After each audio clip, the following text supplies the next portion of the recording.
وعلى آله وصحبه أجمعين أما بعد. اللهم صل وسلم وبارك على رسولك سيدنا محمد وعلى آل سيدنا ومولانا محمد وصل على جميع الأنبياء والمرسلين الحمد لله رب العالمين. എല്ലാ ആളുകളും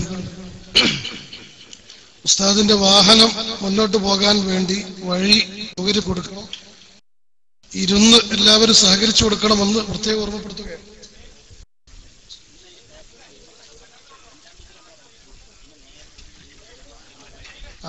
എല്ലാവരും കൂപ്പണോട് സഹകരിക്കണമെന്ന് ഓർമ്മപ്പെടുത്തുകയാണ്. മഹാന്മാരായ സാദാത്തുക്കൾ, പണ്ഡിതന്മാർ, സുന്നത്തി ജമാഅത്തിന്റെ നേതാക്കൾ, പ്രവർത്തകന്മാർ ഈ മഹത്തായ വേദിയിൽ ഒരുമിച്ച് കൂടിയ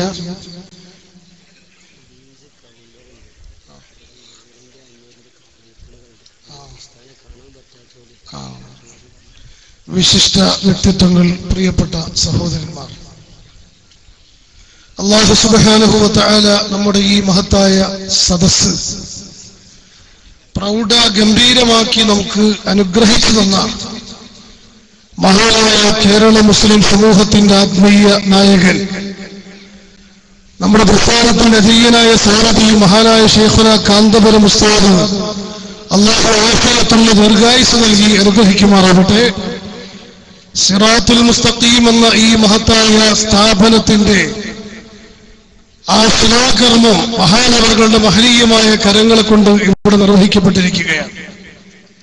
ഇന്നലെ ഈ സ്ഥാപനത്തിന്റെ സാരഥികളിൽ ഒരാളായ സയ്യിദ് അലവി സഖാഫി എന്നെ ഫോണിൽ വിളിച്ചിട്ട് പറഞ്ഞു, നിങ്ങൾ ഞങ്ങളെ പരിപാടിയിലേക്ക് വരണം.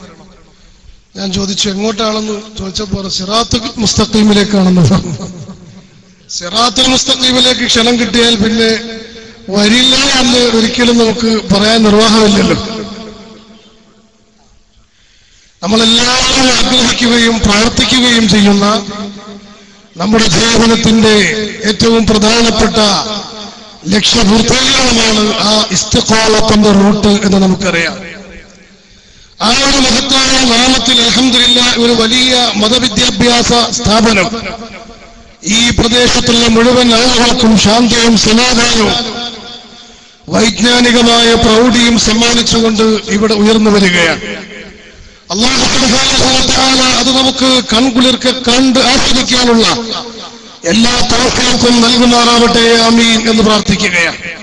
പ്രിയപ്പെട്ട സഹോദരന്മാരെ, മതവിദ്യാഭ്യാസ സ്ഥാപനങ്ങൾ ബഹുമാനപ്പെട്ട ഉസ്താദ് പറഞ്ഞതുപോലെ പണ്ഡിതന്മാർ അവരുടെ കർത്തവ്യ നിർവഹണത്തിന്റെ ഭാഗമായി എവിടെയെല്ലാം എത്തിച്ചേരുന്നുണ്ടോ അവിടെ പ്രബോധനത്തിന്റെ ആസ്ഥാന കേന്ദ്രങ്ങളും ആരാധനാ കേന്ദ്രങ്ങളും നിർമ്മിച്ചുകൊണ്ട് ആ പരിസര പ്രദേശത്തുള്ള മുഴുവൻ ആളുകൾക്കും വെളിച്ചം നൽകുക എന്നത് ഇസ്ലാമിന്റെ പാരമ്പര്യമാണ്. അഷ്റഫുൽ മുഹമ്മദുർ റസൂലുള്ളാഹി സ്വല്ലല്ലാഹു അലൈഹി വസല്ലം തങ്ങൾ മക്കയിൽ നിന്ന് മദീനയിലേക്ക് ഹിജ്റ പോകുന്ന ആ ഹിജ്റയുടെ ബഹുലമായ ചരിത്രങ്ങളെ നിങ്ങൾക്ക് എല്ലാവർക്കും അറിയാം. പരിശുദ്ധമായ റബീഉൽ മാസത്തിൽ അല്ലാഹുവിന്റെ റസൂൽ വിശുദ്ധമായ മദീനയിലേക്ക് എത്തിച്ചേരുകയാണ്. റബീഉൽ അവ്വൽ 8-നാണ് മദീനയുടെ തെക്ക് ഭാഗത്തുള്ള ഖുബാ എന്ന് പറയുന്ന പ്രദേശത്ത് മുഹമ്മദ് റസൂലുള്ളാഹി സ്വല്ലല്ലാഹു അലൈഹി വസല്ലം തങ്ങൾ എത്തിച്ചേരുന്നത്. ആ ഖുബാ പ്രദേശത്ത് ഇറങ്ങിയ ഉടൻ അല്ലാഹുവിന്റെ റസൂൽ നിർമ്മിച്ചു അവിടെ ഒരു ഇസ്ലാമിക കേന്ദ്രം, ഒരു വിദ്യാഭ്യാസ കേന്ദ്രം, കേന്ദ്രം, അതാണ് ഖുബാ എന്ന പേരിൽ അറിയപ്പെടുന്നത്. അവിടുന്ന് 4 ദിവസം കഴിഞ്ഞ് മദീനയുടെ ആ ഹൃദയത്തിലേക്ക്, ആ മദീനയുടെ പ്രൗഢമായ അതിന്റെ നഗര ഹൃദയത്തിലേക്ക് മുഹമ്മദ് റസൂലുള്ളാഹി സ്വല്ലല്ലാഹു അലൈഹി വസല്ലം തങ്ങൾ യാത്ര പുറപ്പെടുകയാണ്. ബഹുമാനപ്പെട്ട പേരോട് ഉസ്താദ് വരുന്നു. എല്ലാവരും അവിടെ ഇരിക്കുക, ഇങ്ങോട്ട് കുറച്ച് കടന്നിരുന്നു, അങ്ങോട്ട് മുന്നോട്ടിരിക്കുക, എല്ലാവരും ഇരിക്കുക, അവിടെ നിൽക്കുന്ന ആൾക്കാരൊക്കെ ഒന്ന് ഇരിക്കുക. ഇൻഷാ അല്ലാഹ് ഉസ്താദുമാർക്ക് ഇങ്ങോട്ട് വരണം. നമ്മുടെ പരിപാടി തുടരുകയാണ്. ഞാൻ വളരെ പെട്ടെന്ന് നിർത്തുകയാണ്. മദീനയിൽ എത്തിച്ചേർന്ന മഹാനായ നബി സല്ലല്ലാഹു അലൈഹി വസല്ലം തങ്ങൾ വിശുദ്ധ റബീഉൽ അവ്വൽ 12-നാണ് മദീനയിൽ എത്തിച്ചേർന്നതെന്ന് നമുക്കറിയാം. അവിടെ ആദ്യമായി നിർമ്മിക്കുന്നത് ഒരു മസ്ജിദാണ്. അതാണ് മസ്ജിദുൻ നബവി എന്ന പേരിൽ അറിയപ്പെടുന്ന ഇസ്ലാമിക സമൂഹത്തിന്റെ ഏറ്റവും വലിയ സ്ഥിരാകേന്ദ്രമെന്ന് നമുക്കറിയാം. ആ അഷ്റഫുൽ ഖൽഖ് സ്വല്ലല്ലാഹു അലൈഹി വസല്ലം തങ്ങളുടെ മഹനീയ കരങ്ങൾ കൊണ്ട് ചിലവാക്കി ആ ലോകത്തിലേക്ക് പ്രബോധനത്തിന്റെയും വെളിച്ചത്തിന്റെയും സന്ദേശം മുടക്കിക്കൊണ്ട് അല്ലാഹുവിന്റെ കത്തയക്കുകയും ആളുകളിലേക്ക് ഹിദായത്തിലേക്ക് ക്ഷണിക്കാനും ചെയ്തത് ആ ലോകത്തിൽ നിന്ന് ലോകത്തിന് വെളിച്ചം നൽകുമെന്ന് നമുക്കറിയാം. അങ്ങനെ മഹാനായ പണ്ഡിതന്മാരും ദൈവപ്രബോധകന്മാരും ഏതൊരു സമൂഹത്തിലും ഏതൊരു നയത്തിലുമായിരിക്കണോ അതിന്റെ വൈജ്ഞാനികമായ വളർത്തുന്നതിന് വേണ്ടി ഇത്തരത്തിലുള്ള സ്ഥാപനങ്ങൾ വളർത്തുകയും പണിയുകയും അതിനുവേണ്ടി പ്രവർത്തിക്കുകയും ചെയ്യുകയുമാണ് ഇസ്ലാമിക ചരിത്രത്തിന്റെ പാരമ്പര്യമാണ് എന്ന് ഈ അവസരത്തിൽ ഞാൻ ഓർമ്മപ്പെടുത്തുകയാണ്. പ്രിയപ്പെട്ട സഹോദരന്മാരെ, നമ്മുടെ മഹാനായ ഉസ്താദ് വളരെ വ്യക്തമായതിലേക്ക് അഹ്ലുസുന്നത്ത് വൽ ജമാഅത്തിന്റെ ആദർശങ്ങളാണ്, നമ്മുടെ ലക്ഷ്യമെന്താണ്, നമ്മുടെ മാർഗമെന്താണ്, ഈ പ്രസ്ഥാനത്തിന്റെ പ്രവർത്തന പാരമ്പര്യമെന്താണ്, ശൈലി എന്താണ് എന്നൊക്കെ വളരെ വ്യക്തമായി നമുക്ക് പറഞ്ഞു തരികയുണ്ടായി. ഏതൊരു പ്രസ്ഥാനത്തെ സംബന്ധിച്ചിടത്തോളം നന്മകൾ എന്ന പ്രസ്ഥാനമാകുമ്പോൾ സമൂഹത്തോട് ഒരുപാട് ഗുണമാക്കുന്ന പ്രസ്ഥാനമാകുമ്പോൾ അതിനെ എതിർക്കാനും അതിനെ തകർക്കാനും ആളുകളുണ്ടാകുന്നത് ലോകത്തിന്റെ ചരിത്രമാണ്.